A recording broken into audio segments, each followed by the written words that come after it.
Hello and welcome to my screencast of my delicious web resource portfolio along with my favorite web resource for students to use.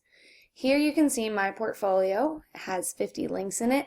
These links include Web 2.0 materials for students to use in the classroom, as well as resources for me to look for different activities and Spanish class resources, as well as different websites that I can find cultural and grammar-based and vocabulary-based material to give to students and to help them practice developing their second language abilities.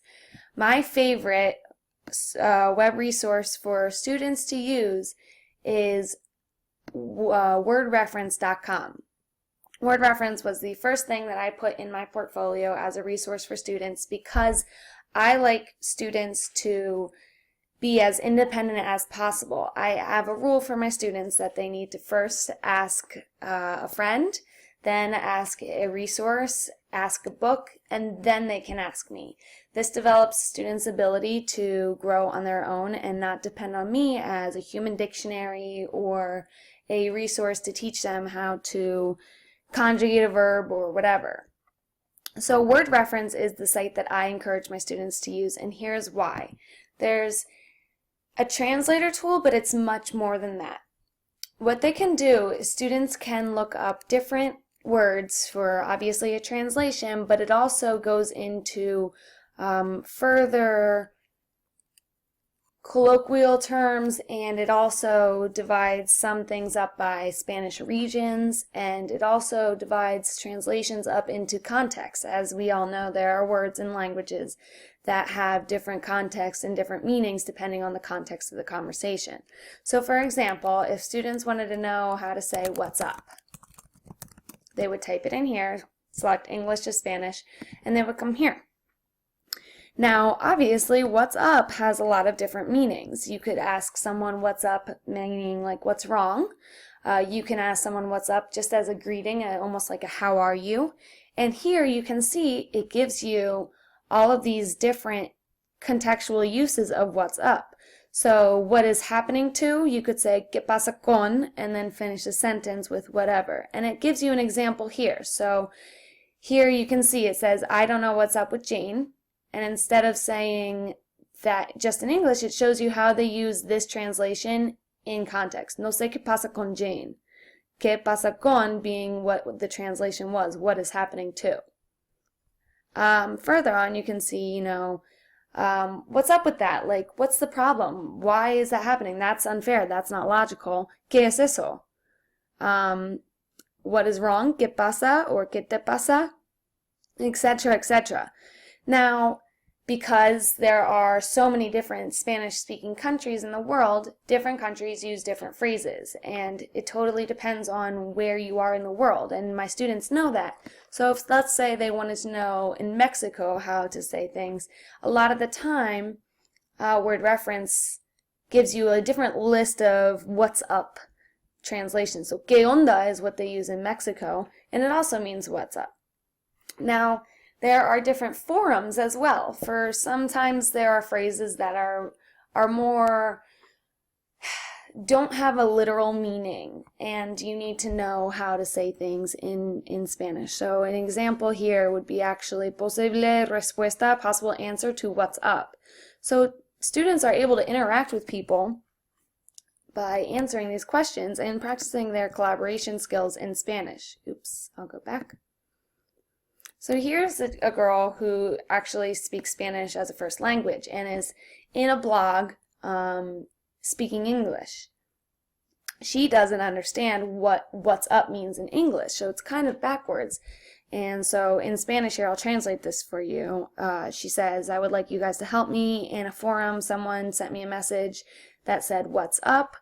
I know what it means, like ¿qué tal?, which is another way of saying ¿qué pasa in Spanish. But I don't know what to respond to that. Thanks for helping me. And then she goes, you can go down and people speak Spanish to her or speak English, and they explain what a possibility. And then she, goes on, and it's more collaboration. Sorry, I moved my screencast. So you can see these forms as well for more specific colloquial phrases instead of just translations. Another great tool that I tell my students to use, because there are several irregular verbs that don't follow rules in Spanish. Ir is a very common one. Ir is the verb to go. Okay, and because it's only, sorry, I'm going to go back. Ir, I should have pressed Spanish to English. Because it's only 2 letters, it oftentimes takes on its own form. So you can type Spanish to English here. Ir means to go.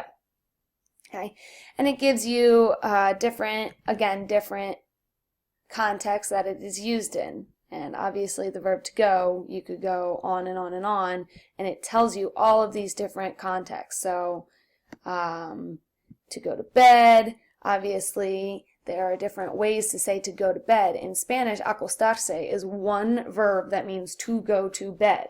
So it gives you all of these, to go to war, contra otro país. And it goes on and on and on. And this is why I love this site so much, because it gives specific contextual examples of how different things are used. Beyond that, students are able to learn some grammar skills. This tool specifically got me through my undergrad. Because there are so many irregular verbs and so many verb tenses in Spanish, all you have to do is click on this tool at the top called Conjugator. And what students can see here is the conjugations in every single tense for the verb ir. So because it's so irregular, sometimes it's hard to keep track of, what conjugations happen in what tenses and in what forms. Sometimes they're irregular. So students can go here, present tense, voy, vas, va, vamos, vais, van, imperfect, iba, ibas, iba, íbamos, ibais, iban, preterite, which is what we're working on now, fui, fuiste, fue, fuimos, fuistes, fueron, and it goes on and on and on. Now, because there are so many irregular verbs, sometimes Spanish 2 students struggle to keep track of them, because it is such a developed skill over time that you have to continue to practice developing those skills and memorizing almost what verbs are irregular. Another irregular verb is tener. So again, you can go here.